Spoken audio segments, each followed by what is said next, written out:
Mutton curry. गरीब विनोद अपने अंडे का ठेला लेकर एक दुकान के नीचे खड़ा होता है। बाहर काफी तेज बारिश हो रही होती है और कुछ लोगों की भीड़ मटन करी वाले के पास होती है, जो मटन करी और नान खा रहे होते हैं।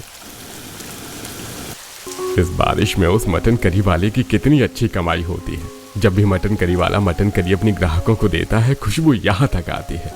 काश कि मैं भी अपने पूरे परिवार के साथ कभी मटन करी और नान खा पाता। विनोद मटन करी लोगों को खाता देख अपनी गरीबी के बारे में सोचने लगता है और कुछ ही देर में अंडे का ठेला लेकर बारिश में भीगते हुए घर जाता है, जहां वो देखता है कि राजू और पिंकी मटन करी खाने की जिद कर रहे हैं। माँ, आपको पता है इस बारिश में हर कोई मटन करी खाता है। मेरे दोस्त बता रहे थे बारिश में मटन करी खाने का अपना ही अलग मजा है। माँ, हमें भी मटन करी खिला दो ना, हमने कभी नहीं खाई। हमारे तो मोहल्ले में ही मटन करी वाले अंकल भी हैं, उसकी मटन करी तो पूरे गांव में फेमस है। बेटा, मटन करी बहुत महंगी मिलती है, हम गरीब की बस की नहीं है। अरे बच्चों, फिक्र मत करो, एक बार हमारा कर्ज उतर जाएगा तो हम पैसे जोड़कर पूरा परिवार मटन करी जरूर खाएंगे। आशा, निशा, राजू और पिंकी को समझा रही होती है, तभी विनोद उनसे कहता है, अनीता बहू, तुम अंडा करी बहुत अच्छा बनाती हो। हम अपने बच्चों को मटन करी तो नहीं खिला सकते, पर अंडा करी तो खिला सकते हैं ना। तुम ऐसे अंडा करी बनाना जैसे खाने में ऐसा लगे कि हम मटन करी खा रहे हैं। मैं अभी बाहर से मटन करी का मसाला ले आता हूँ। विनोद अपने पोता पोती को मटन करी खिलाना चाहता था, पर गरीबी और कम पैसे की वजह से वो अपने बच्चों को मटन करी नहीं खिला पाता।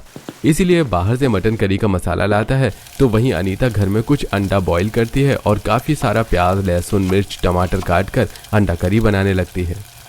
अनीता, खुशबू तो बहुत अच्छी आ रही है, बिल्कुल वैसी ही जैसे गली के कोने पर मटन करी वाला अपनी मटन करी बेचता है।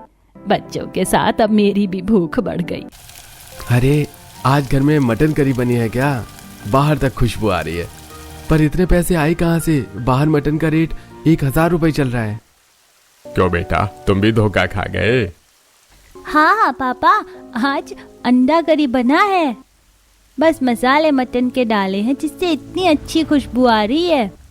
अब पूरा परिवार एक साथ बैठकर खाना खाता है और अंडा करी का स्वाद लेते हैं। अगली सुबह होते ही राजू पिंकी स्कूल जाते हैं, जहां लंच में कुछ बच्चे एक साथ बैठकर खाना खाते हैं और खाने में राजू पिंकी की सादी रोटी सब्जी देखकर उनकी गरीबी का मजाक बनाते हैं।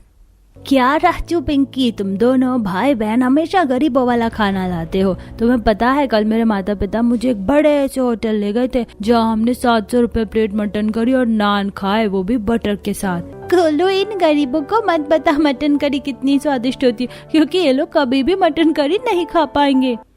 तुमसे किसने काम गरीब है? हमारी बुआ की शादी हुई है, बस इसीलिए हम लोग कुछ अच्छा नहीं खा पा रहे। और रही मटन करी की बात, तो मटन करी खाना कौन सी बड़ी बात है। मेरी दादी ने बोला है जब हमारे पास पैसे होंगे तो हम भी मटन करी खाएंगे। तुम्हारे घर वालों ने तुम्हें बेवकूफ बनाया है, क्योंकि मटन करी सिर्फ और सिर्फ अमीर लोग खा सकते हैं, ना कि तुम जैसे गरीब। और अब तक तुमने कभी भी मटन करी नहीं खाया, इसलिए तुम गरीब हो। लंच टाइम में वहां बैठे हुए सभी बच्चे राजू और पिंकी का मजाक बनाते हैं, जिस वजह से वो दोनों उदास अपने क्लासरूम में आते हैं। कुछ ही देर में उनकी छुट्टी हो जाती है और वो घर आकर रोने लगते हैं। क्या हुआ बच्चों, तुम दोनों रो क्यों रहे हो? हम इतने गरीब क्यों है कि हम एक मटन करी नहीं खा सकते। हमें भी मटन करी खानी है। हमारे दोस्त आज कह रहे थे कि मटन करी सिर्फ अमीर लोग खा सकते हैं, क्योंकि वो बहुत महंगा होता है। तुम्हारे जिस भी दोस्त ने ऐसी बात करी, उसने बिल्कुल गलत बोला है। देखना, एक दिन हमारा परिवार भी मटन करी खाएगा और वो भी